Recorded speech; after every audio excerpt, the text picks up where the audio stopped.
Hi there again, grade 6 achievers. It's time for another revision session for composition, where we re-examine the rules and guidelines to help us in writing compositions generally. But for now, very importantly for your NGSA 2021 examinations. We will be trying to understand the structure of the NGSA Language Paper 2 and develop skills on how to select your topic carefully for your writing task. As we have learned, compositions can be done in the forms of narrative, expository, descriptive, or argumentative, and sometimes we prefer to say persuasive writing. We also looked at letter writing, in which we learned that letters can be either friendly or business, and we can sometimes use the terms formal and informal. Now, in our last session, we examined topics from past examination papers that were linked to narrative writing or story kind of writing. We must also remember that the language paper 2 is divided into two sections, Section A and Section B.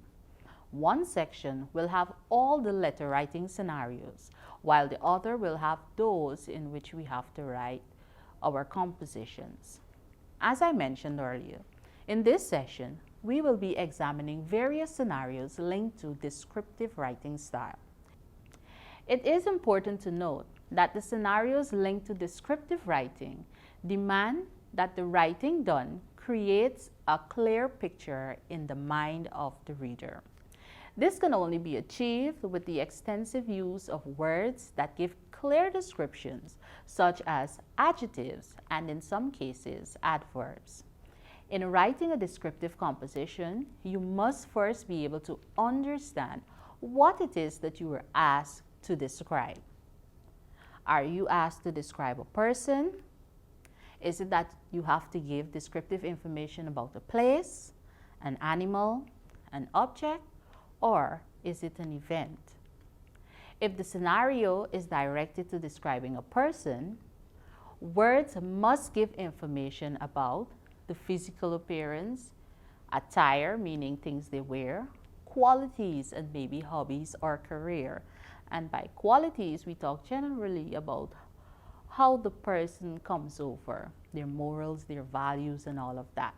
We can also write about gestures and behaviors linked to an experience which would help the reader to connect more to the character. So when you're writing about a person for your descriptive task, there are those elements that you have to pay attention to.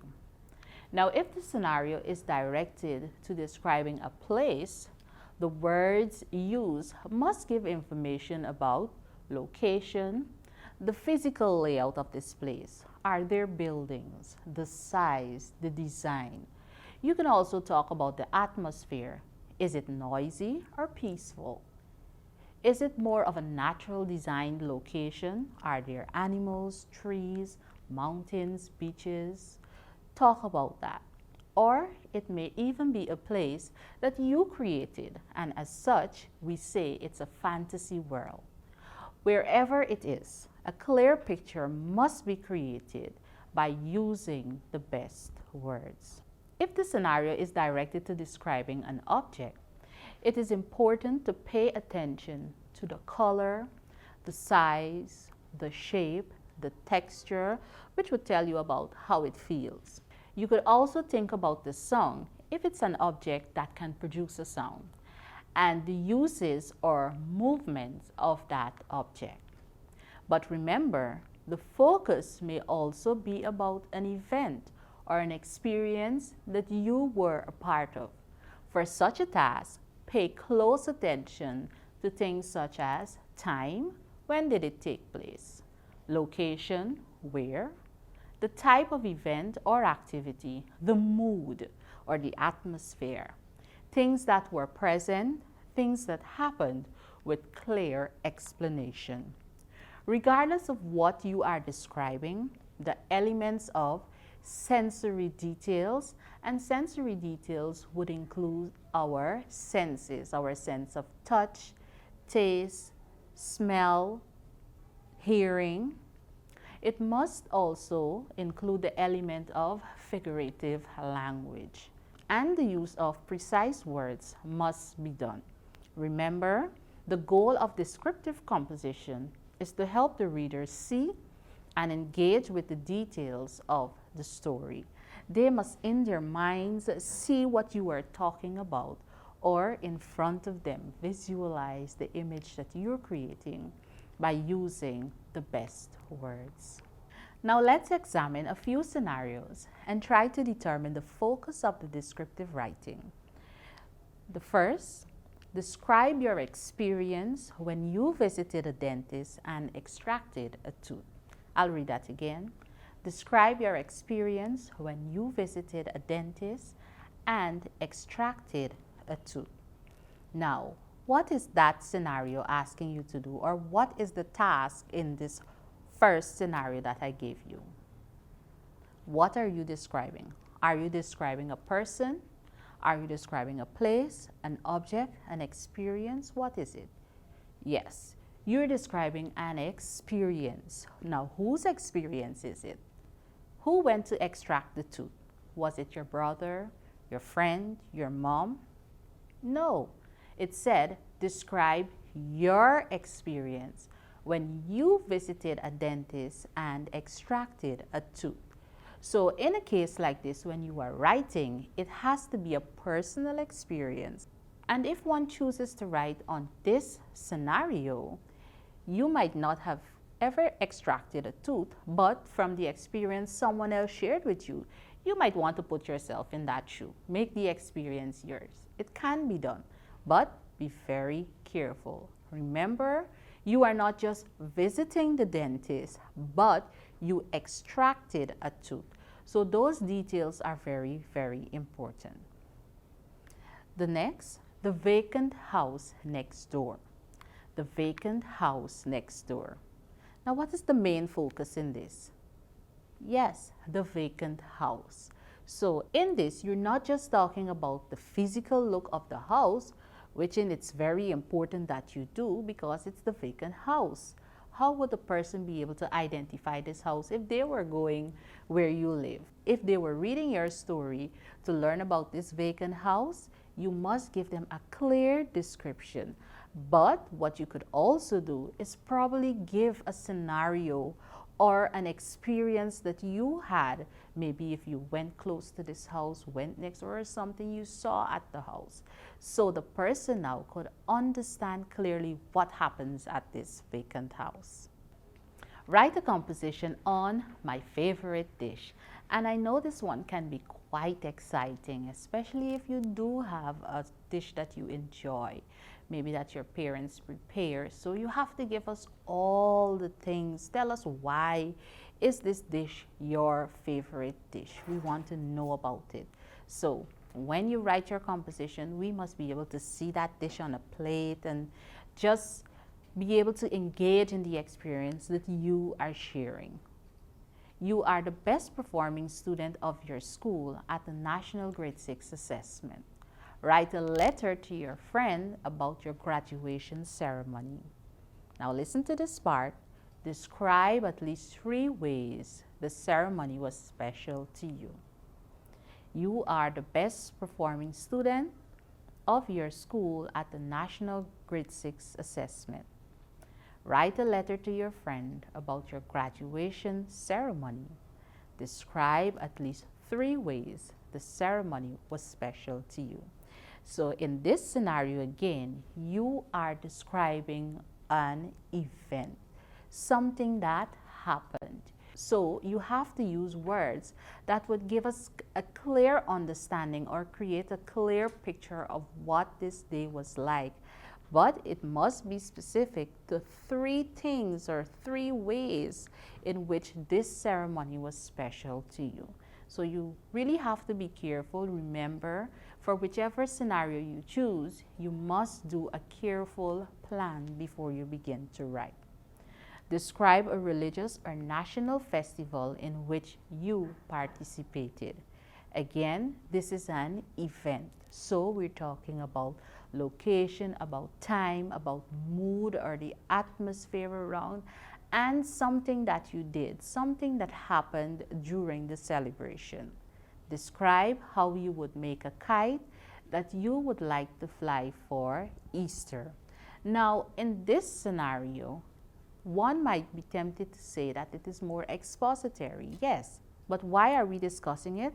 It's because it does entail descriptive element. And so the kite that you are making, you have to tell about it. You have to tell us what this kite will look like. So while you're telling us how you're making it, we want to also get an idea of what this kite looks like. So you have to be careful. It's expository, but it entails rich descriptive elements as well. Your class visited one of Guyana's national monuments. Write a composition describing your visit. Again, this is another descriptive piece about an experience. After watching a movie, you went to bed and you had the scariest of nightmares. You woke suddenly, beads of sweat streaming down your body. Write a composition describing what happened in the nightmare. Give your composition a suitable title. So this one has an added piece to the task. While you have to describe this dream or this nightmare that you had, you also at the end must give your story a suitable title. So you have to be very, very careful. Remember, it's a nightmare that you have. So remember earlier, I was telling you about that imaginative self that you have to get into. This is it. Remember, it's a nightmare. So you have to think, maybe you hadn't a nightmare in quite a while. Maybe you never had a nightmare. What does it mean to have a nightmare? Is it something good? No, it's something scary. And the word scary is there. So you want to think about your words that will help you to create that scary image so that the reader could really understand why you had a nightmare or really understand the nightmare that you had. Your village has several attractions that you believe would be of interest to tourists. You are given the opportunity to tell these tourists about the village.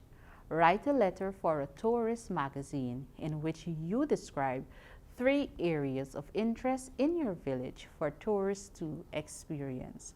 Now this can be quite interesting because here you're getting an opportunity to showcase your village, to encourage people to come.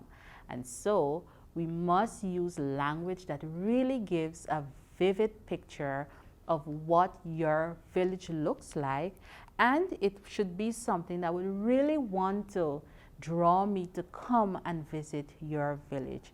So there you see, descriptive element has to become a part of your writing. Remember, when I read, I must literally see what your village looks like. I must understand that yes, this place is indeed beautiful, even if I haven't visited there.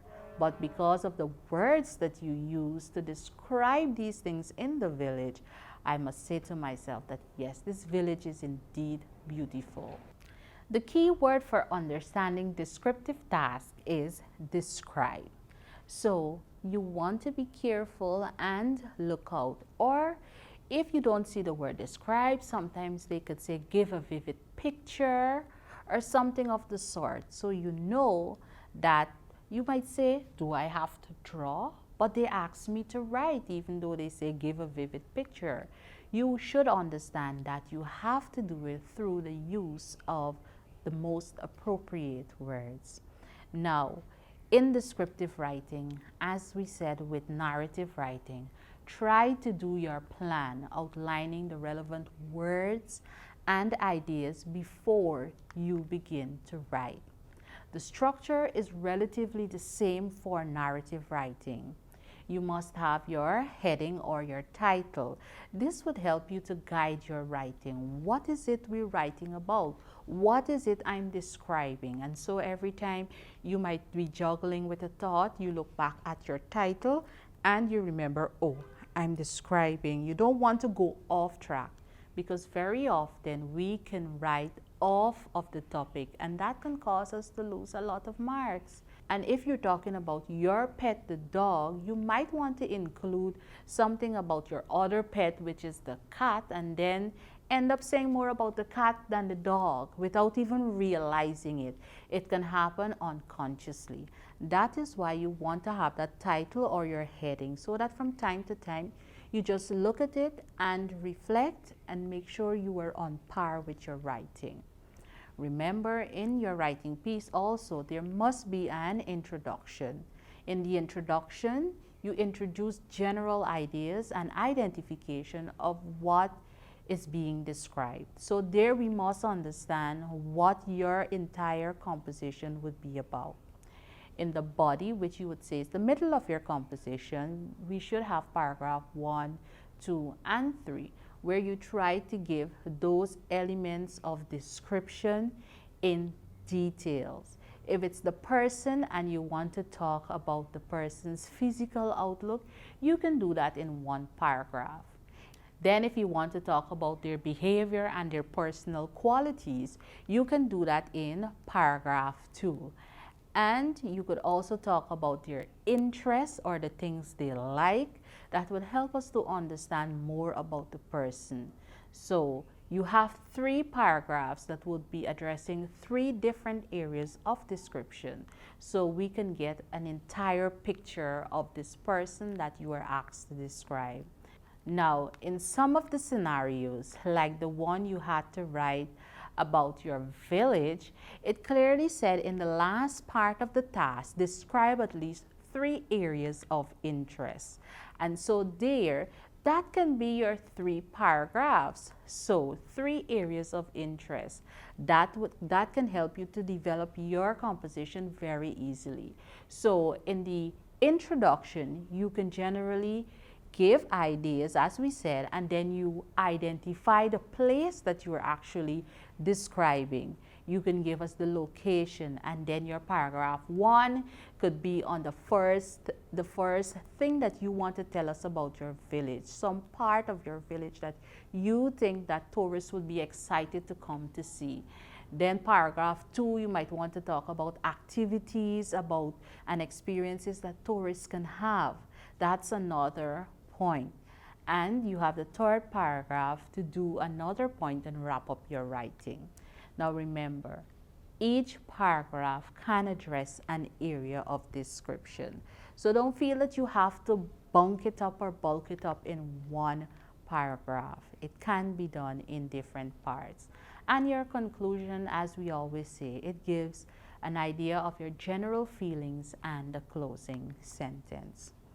Now let's look at a few tips to think about when you are writing a descriptive piece at your upcoming national examination. You must remember the elements of sensory details, which are simply words relating to whatever you are writing in terms of your senses and all of that. Then you must have the use of figurative language, the use of similes, metaphor, personification, and all of that. The central theme or idea means that we understand what it is you're writing about, what it is you're describing. Do not stray away. And remember, I said the title or the heading can help to keep you on track with this. And the use of precise words must be present. If you're describing a person, you want to use words that would be related to describing a person. If you're describing a place, there are elements that you would think about if you're writing and describing a place.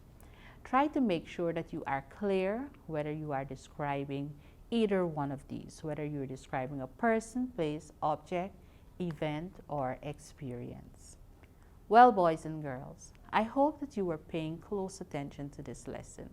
It is very important that you know and understand what the question or task entails for you to do. Remember, for the paper 2, it is only one scenario you have to choose to write on. It can either be from section A or section B, that being a letter or a composition. Look out and be sure to join us for the next revision session, where we would be looking at other topics that we would have discussed in our regular composition sessions.